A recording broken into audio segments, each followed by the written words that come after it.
Hello, hey, futurist Jim Carroll hanging out in my happy place down in the virtual broadcast studio. And I'm excited to share news today on something I've been thinking about for the last little while. And it directly relates to what I've been doing down here in the virtual broadcast studio. And that is going to be my latest book project. I'm actively starting to piece it together in my mind, pulling together the content. This is going to be book number 40. Many of these books were internet-related books which came out back in the 90s. One was about selling things on the internet, and everybody told me that will never happen. Kind of fascinating to think about. But I'm excited about this one, and I want to share the context of why I'm doing this project and subjecting myself to this again. And my sons and wife will laugh because they know every time I announce a book, it's an excruciating process for me to actually get it out of here and get it onto paper. And since we have our own publishing company, they're actively involved in piecing the thing together. So here's what's up. I've been spending, obviously, as you know, a tremendous amount of time down in the virtual broadcast studio, working to innovate in terms of format and delivery and content. And, you know, how do I align myself? How do I reinvent myself for this new world? And really, to talk about this, I got to go back to my stage, because I think part of my whole thinking was, you know, look, I like my stage work. I was out there on stage for 25 years. I miss it. I truly miss walking out onto a big, glorious stage. You know, your name is up in headlights and you've got 7,000 people in the room. I truly miss this. But I realize that I'm not going back there for quite some time. And that's why I spent probably about 3,000 hours at this point in time with a lot of lives, a lot of production, a lot of gear, a lot of training, a lot of learning, a lot of mistakes to figure out how to go live. So 3 bits of information that I just shared with my Speaker Bureau partners around the issue that is unfolding here. And the very first is this new book. This is going to be something very different for me. I'm tremendously excited about it. I put together a cover on the weekend. And now what? Reinvention and the role of optimism in our post-COVID world. If you follow me online, if you follow my daily inspirational quotes, if you follow my video, if you follow my stage message, optimism is my oxygen. It is my ability to look forward and see the future as a threat, see the future as an opportunity, not a threat, that really defines the essence of my being. And what I'm doing is I'm summarizing the concept of reinvention in this book. And it's going to involve several things. It's going to involve stories, and I'll talk about that in a moment, of people that I'm now dealing with who are actively reinventing themselves.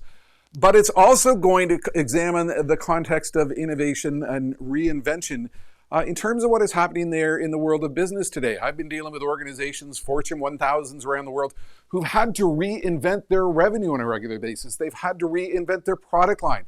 They've had to reinvent their marketing message. They've had to reinvent their skill set. Reinvention is probably the key word and the key issue as we go forward into a dramatically different future. Part of the inspiration for the book comes from the ongoing studio innovation, which I've actively been working at down here. And if you haven't seen it, I've been running a video series. I'm 4 shows in, and I'm crazy pumped to continue. An interview with a pastor, an interview with a rock star, an interview with an event professional. This all started when I did the interview with Santa Claus back in December. Santa Claus who used to provide his massively magical capabilities in a shopping mall and has had to virtualize. Everywhere I go, people are reinventing themselves for a new reality, and we're not going back to where we were. We will eventually be going back to somewhere different, and that's going to involve a lot of reinvention. And when I talk to these individuals, I'm getting a tremendous amount of insight and inspiration on the thought process. What drives innovation? How do we think about reinvention? What is in our soul that allows us to pursue new opportunities? And it very much echoes my own voyage. So I am tremendously excited to begin working on this new project. What's the release date? I have no idea. This is something actively being pursued, and the content is being created through the shows, through my thinking, and the complex and difficult process of committing pen to paper to actually get it there. I'm also continuing to reinvent in terms of what I can do from the virtual broadcast studio. The interview capability, which I've brought in which I can bring people into my studio, put them up on a screen, put them into a TV show, and interview them around the concept of reinvention. That's all part of the process by which I continue to innovate in terms of formats And I'll give you an example of something which is really, really cool with the interview that I just had with rock star Tom Morley. Tom and I are, I think, truly kindred spirits. I always wanted to be a rock star. I never had any musical talent. He was a drummer for the 80s band Scritti Politti. He's been a session drummer for David Bowie and other bands.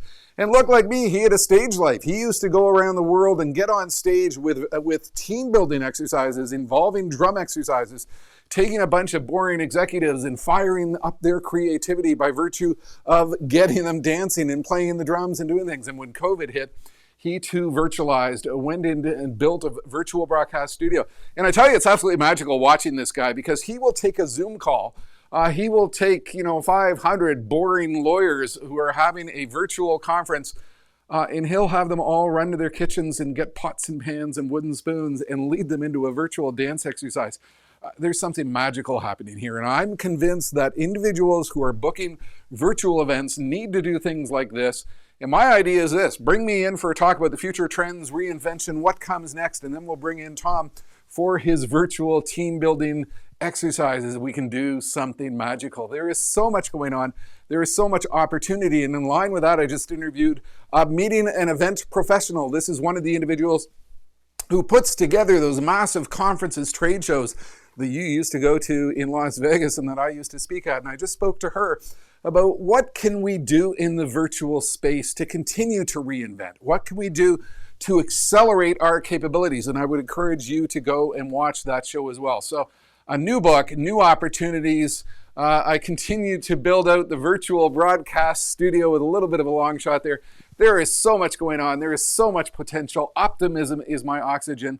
And I think there is so much that can be pursued as we continue to live in this very strange, very complex, very difficult COVID world. So I would encourage you to visit this website, virtual.jimcarroll.com, and hit my blog, and you will just see a lot of information.